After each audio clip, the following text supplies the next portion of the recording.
Fitzy and Wippa. We absolutely adore this lady. And if you need advice on parenting, Yes, Maggie please. Dent is the woman that you need to speak to. She's got well, it's not a brand new podcast. This is season 5, Parental As Anything, which is out today. It is the magnificent Maggie Dent. Maggie!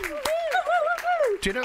Oh my God, Series 5. I just want to be a one-offer. Yeah, congratulations, Maggie. People love this. And you know what's amazing? Whenever you come on this show, the listeners that have kids, and certainly everybody in our studio, is hanging off every word. Yeah, I think it's that palpable sigh of relief that, good enough parents can still raise, really awesome kids. And Yep. we all lose it some days, and we're not lousy, not bad. We're just human. Maggie, can I ask, this is a big one for everybody, and it's certainly very prominent with my kids at the moment, but they've discovered screens.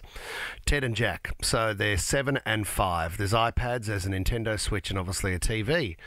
But I feel the pressure as a parent to go, all right, well, if that's their interest, I need to create something outdoors that's more interesting than that.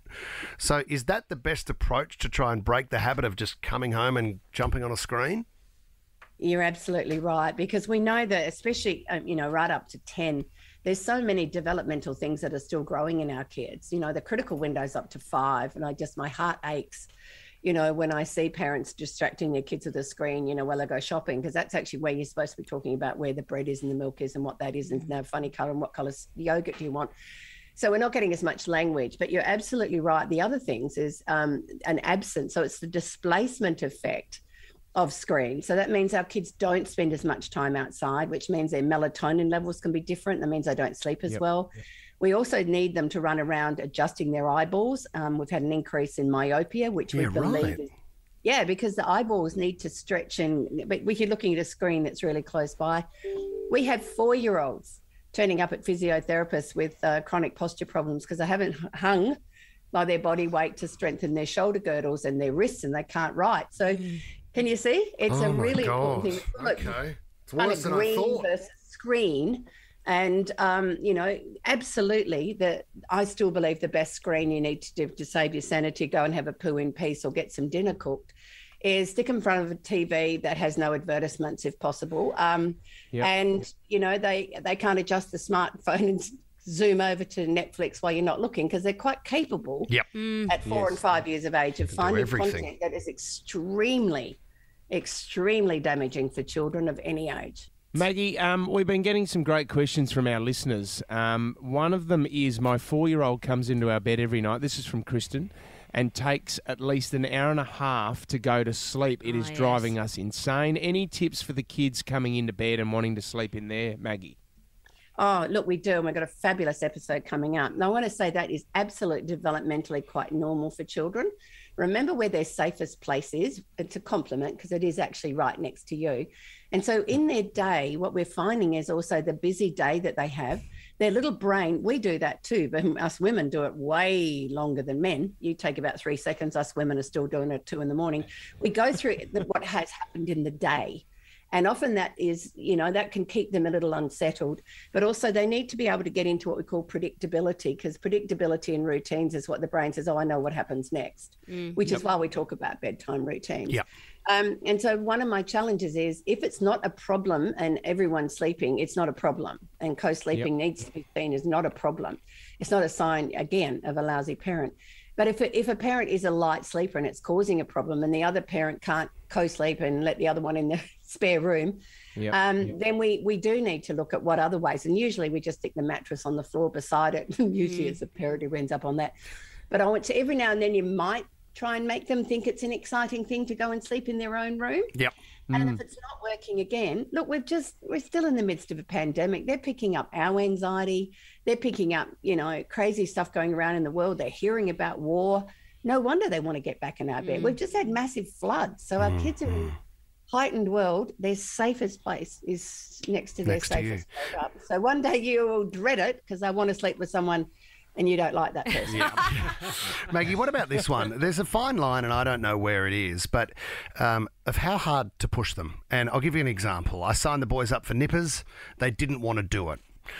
And I just don't know where that line is where I say to them, look, I'm never going to force you until you have to do that, but I want you to trust me when I really encourage it.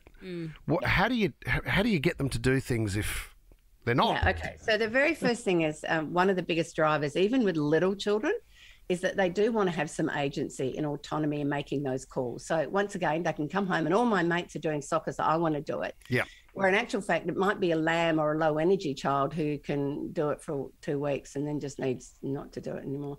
So again, we actually have that insight that they don't have. So we might sit down and go, okay, so this is the deal. We might forewarn them that there are going to be some mornings it's going to be really cold and you won't want to go. But you know what? When you've signed up, we actually have to turn up because it's about a team.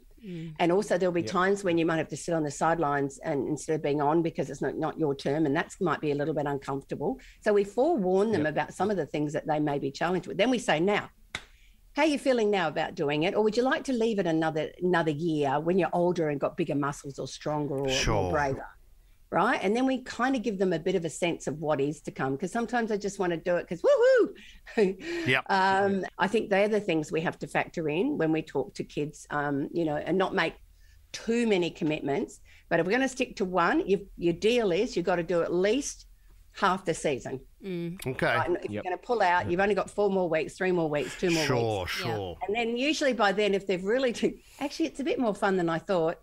They sometimes finish it. All right, Maggie, let's go into the teenage years now, because we've got a 12-year-old, a beautiful 12-year-old. Here we go. He's very reserved, a lovely boy, but he is turning 13 this year. And there's already signs now of a bit of pushback with mum and dad. Stacey's also written into the show and said, at what point do teenagers stop being jerks to their parents and hating life? So what do we expect over the next couple of years, Maggie?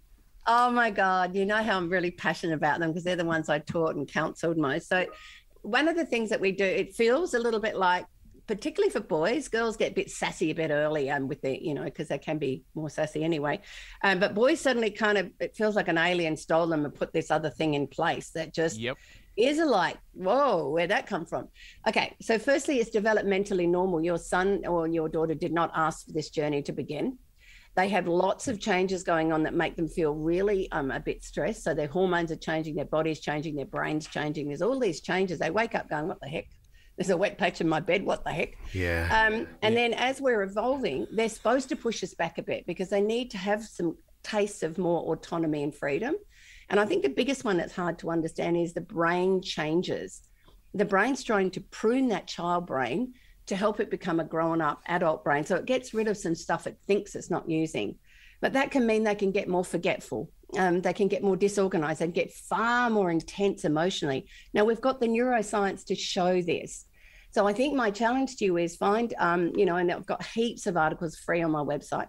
Sit down and go, these are some of the reasons why this is happening. And we want to still be the rails on your bridge. We want to be your safe person, but there are going to be times you're not going to like us and we probably might not like you very much, but we will love you. And we have to hold on to the end of that rope. And I think when they see there's a reason underneath it, also lots of them think they're the only one. Yeah. So the self-loathing that kicks in, oh my God, it is so intense. So I think the more aware we are and the more loving we are and the more ridiculous we are to ourselves to lighten home, the better. No question. Fun. There's a lot of things we can do. You got to lighten it up because they don't really want to wake up grumpy and moody. Very good advice, Maggie Dent. We love you, Maggie Dent. We always do. Season 5, Parental As Anything. You can get it. It's the ABC podcast. You can get it wherever you get your good podcasts from. It is the best. If you are having troubles as a parent, this is where you have to sit down and listen to Maggie. We love you, Mags. Thanks so much for coming on the show. Thank you. It's got so desperate with one of my sons. He's had to listen to my podcast. Doesn't want to pick up the phone. Oh, that's funny. Thanks, Maggie. Bye, Maggie. Bye-bye. Fitzy and Wippa.